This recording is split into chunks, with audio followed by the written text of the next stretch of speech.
Now you're asking why an aeronautical engineer is in a sustainability-related TEDx. And actually, you're right. The transportation sector itself is responsible for a large consumption of petroleum-based fuels.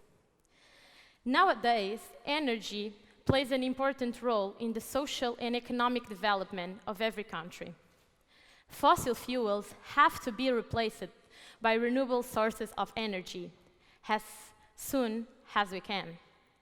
The need for these alternatives is increased by many reasons, such as globalization, industrialization, urban developments, population growth, among many others.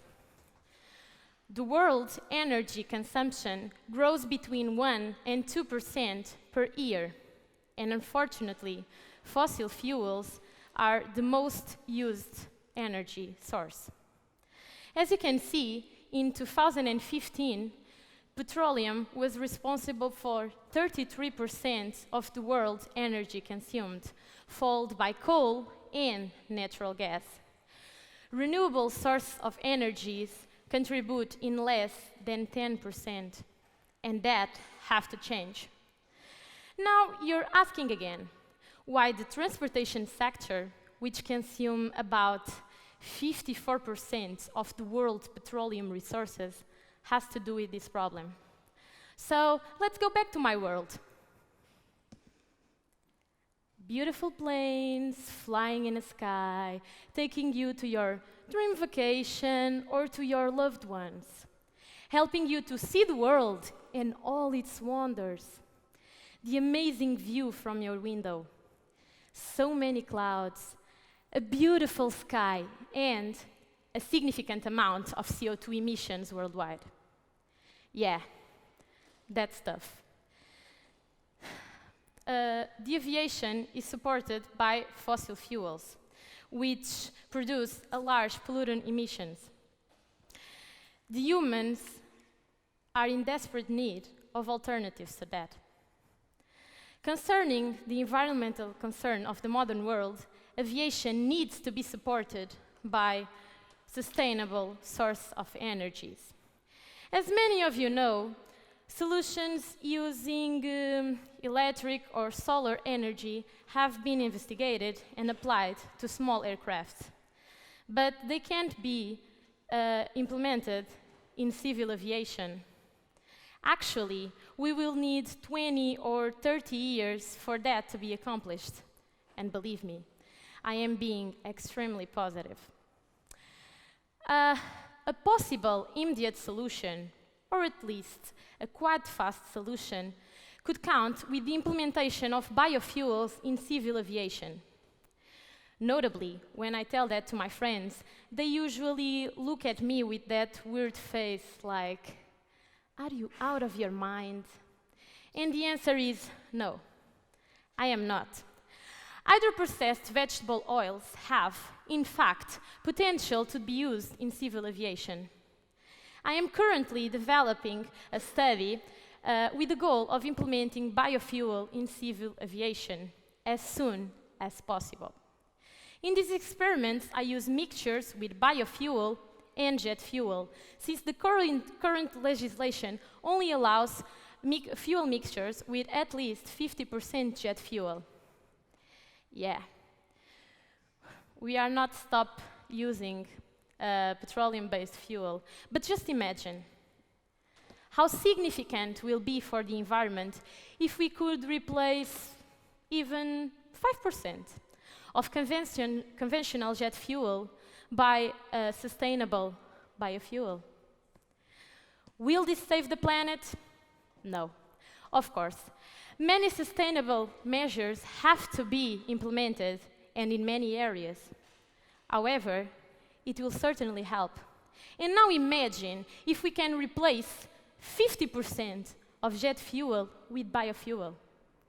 Well, that will be amazing, and a big step to reduce aviation impact while we wait for new sustainable technologies to be implemented and certified. Now, let's stop and stare for the big question. What if a tiny droplet can make this possible. Biofuels in civil aviation with tiny droplets? It actually can. And that is my work. Yes, I work with droplets, and I'm here trying to help saving the world. Well, this is my droplets, and I spend days after days after days looking at them. And now, you ask again, how droplets will help implementing biofuels in civil aviation? So, these droplets are components of the spray that feeds a typical internal combustion engine, usually used in civil aviation. They transform the energy from a chemical reaction into thermal energy. As I mentioned, for now, we are only working with the reduction of fossil fuel consumption. In this way, I'm using mixtures, I'm putting a small amount of biofuel and evaluating its impact.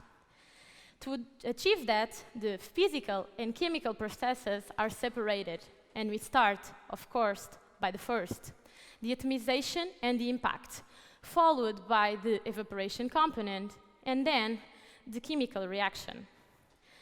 Our goal is to evaluate the atomization produced by these droplets, and by these droplets when they impact in the liquid film created inside the combustion chamber by the previous droplets. In fact, the resultant phenomenon of this impact is quite visually appealing, and for me, it was almost a type of art. There are many of them, like, for example, crown splash, where it forms this crown-like shape structure, the typical image that you can find in package of milk, or jetting, the tiny droplet that rebounds when you're taking a coffee. Well, despite these beautiful images, they have tons and tons of information and many important features, such as lifetime, secondary atomization size and number, and this is the hard work behind these beautiful images. Well, as a conventional fuel, I use Jet A1, and as a biofuel, I use NextBTL, which is NIST Renewable Aviation Fuel, which is a type of HVO, hydroprocessed vegetable oil. This fuel was produced with the goal of reduce the the emitted carbon for the atmosphere, and also minimizing the waste. It was produced using raw materials, ensuring the sustainability of the supply chain.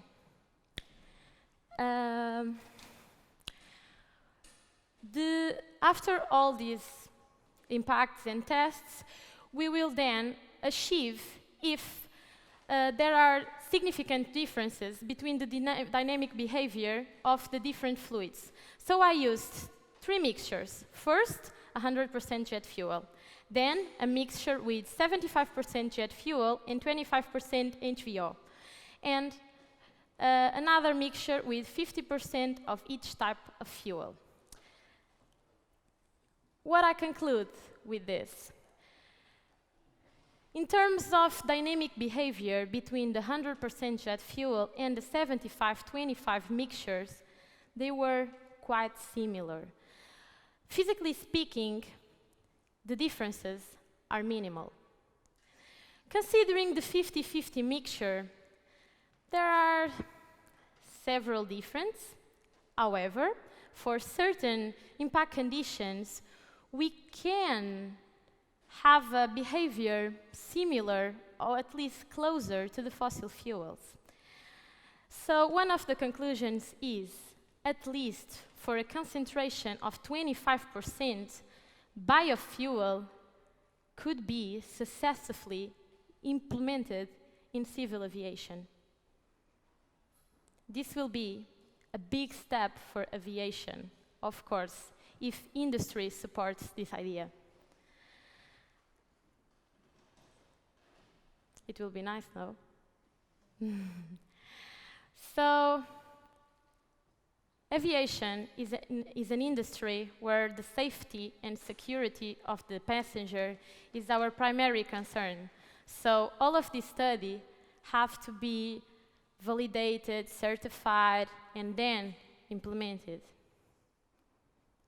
Can you believe this? Aviation, supported by fuels produced by a sustainable agriculture, can help reducing fossil fuel consumption and also pollutant emissions. It seems easy, right? Why are we waiting? Let's stop waiting. And to conclude with these beautiful droplets in the background, are these droplets important? Of course. They defined the amount of fuel spent in the flights, that is, the price of your airplane tickets, of your vacation, and since money does not mean everything in life, reduce pollutant emission as well as protect the sustainability of petroleum is essential, because many droplets will fall, but planet, we only have one. Thank you so much.